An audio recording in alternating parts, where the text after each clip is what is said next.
waad mahadsantahay walaal saaka markuu waagu beriyey waxaan ku berisanay magaaladii Jigjiga oo ay soo galeen ciidamo military ah oo oraallo oo hub waaweyn mataqaanaa ay saaran yihiin oo hubka suuga nooca loo yaqaan ay saaran yihiin bishikayaal marka ciidamadaasi waxay soo istaageen la wareegeen hoolalkii shirarka sida hoolka sayidka iyo hoolka qaryaandoodaan dhinaca madaxtooyada marka muddo ilaa iyo 3 saac ayay saaka waayahay marka ma la ogaaday sababta arrintan keenta may weli lama ogaanin annaka waxaan ka warhaynay ilaa shalay toole waxaa dadka soo dhex maraya waxaa shiraya baarlamaanka deegaanka waxay sameynayaan codbixinta qaadaya afkiidii waxay sameynayaan qodobka Soomaaliya soddonad ee dastuurka Itoobiya soo dhigayo baarlamaanku wuxuu ka garaa dawladda Itoobiya ee uu ku goyn kara deegaanka Soomaalida marka baarlamaanku wuxuu taas u qorsheynaya wax xasaas ah la dhex mariyay kadib annagu waxba lama ogeyn saaka waxa la filayay inay baarlamaanku shiraan laakiin waxaan ku soo daraysinay oo mataqaanaa ciidan haysto hoolalkii iyo meelihii taagan oo jooga kadib dhalinyaro iyo shacabkii magaalada baa dhagaxyo iyo waxaa ku tuuray oo isdhexshiideen kadib iyaguna xabad bay ku fureen dadkii dhagaxa ku tuurayay ilaa 2 qof ayaa ku dhimatay oo ku nafwaayay kadib markii 2 qof dhimatay iyagiina meeshii way ka baxeen oo hoolashii way ka dhaqaaqeen waa laga cayrsaday waxaa dhacay rabshadaynta ka balaaran waxaa la bilqaysay dhammaan maxay ahayday wax alla wixii qowmiyadihii kale ee deganaa meheradii ay lahaayeen baa la bilqaysay bangi oromadu leeyahay xataa waa la bilqaysay 2 kaniisadood magaalada ku yaalay labadiiba waa la gubay hadda magaaladu bangi ay ku jirtaa marka xaaladda waa sidaas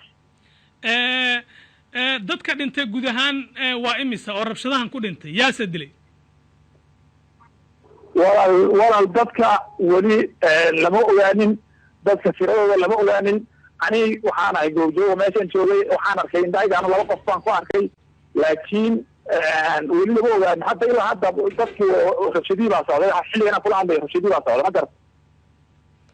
ma ciidamada militariga ayaa dadka shacabka rasaas ku furay ha markii hore la dhagaxiyay ciidamada militariga rasaas ku furay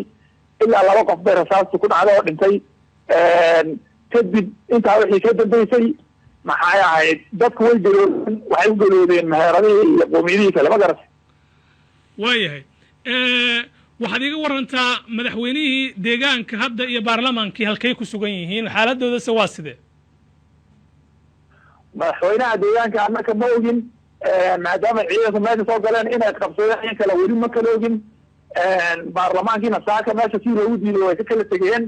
wax dambe oo shir oo qabsadayna ma jirin magaalada dhan hadda bando ay ku jirtaa ma garatay weli ma ciidamadii militariga ayaa jooga mise way ka baxeen magaalada hadda way ka baxeen magaalada xeradoodii way naga laabteen hadda laakiin waa la filaya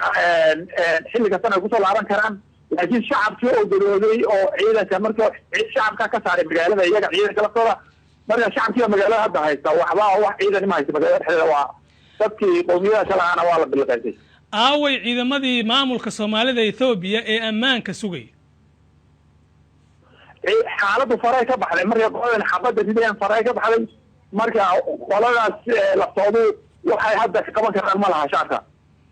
marka ma joogaan iyaga magaalada mise iyana waa ka baxeen way joogaan hadda waxaa isku dayaa inay xaaladda qabowdo laakiin way joogaan waayahay qodobkan aad leedahay baarlamaanku waxbay ka dhihi rabeen oo kulankooda uu la xiriiray maxaad inooga sheegi kartaa nuxurka guud ahaan ku jira qodobka dadka waa sida hadalka lahaa oo wali wax kuma hayno waxay yidhaahdeenna maana ka haynin dadka shacabka ayaa waxay wadaan in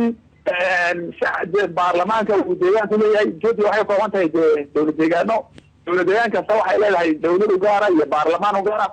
marka baarlamaankaasi wuxuu ku dhawaaqi karaa in ay ka go-aan Itoobiya inteeda kale marka arrimahaas maalmaha saddex waday iyo waxyaaba tashiish caynkaasa jiray wax official ma jirin ma garatay waayahay ugu dambeyn waa sidee xaaladda dadka ku sugan magaalada iyo guud ahaan dareenka ka muuqda jigjiga iyo deegaanka soomaalida kale guud ahaan